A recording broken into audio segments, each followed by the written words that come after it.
forward first sergeant, you know.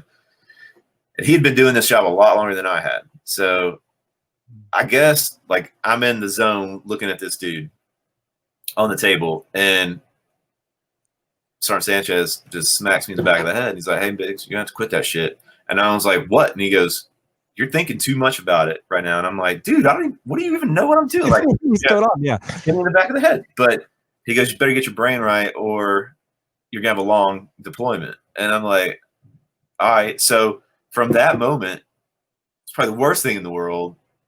I started to compartmentalize everything.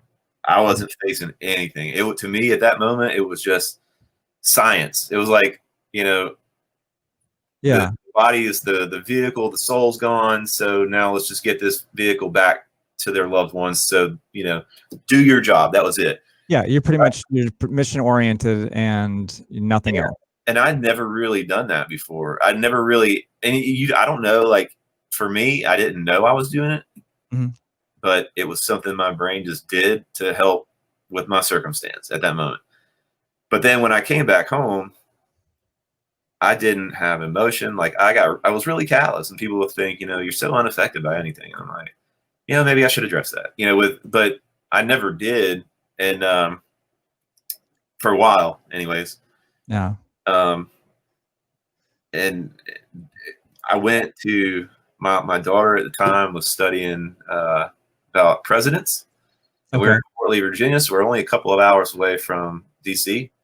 And now this is like a couple years post deployment, you know, post that deployment. Yeah. And it was just like the perfect storm. We're walking down the Vietnam Memorial.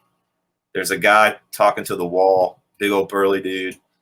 My daughter was little at the time. She was like, "Hey, you know, why are you crying?" And I was like, "Come on, girl." Like, you know, he's like, "No, do you mind if I tell her?" And I'm like, "No, I'm not at all. She knows sort of what I do."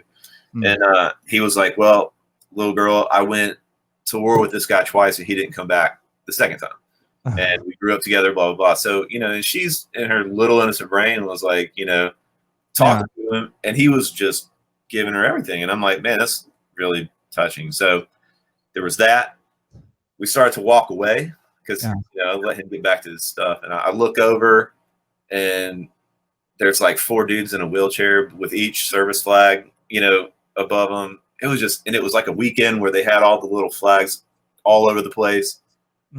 And it was almost as if it was like set up. And it's walking down the sidewalk, and she says, "So Dad, like, where's the wall with all the people that you sent home?" Oh, no. And I have my sunglasses on, and she's like, "What's wrong, Daddy? Why are you crying?" I'm like, "My eyeballs are sweating. It's okay. You know, it's hot out here. Yeah, it's not hot out here, honey." It was like the dam busted, and I just had to deal with a lot of feelings at that moment. And it was overwhelming, but it was a release. It was great.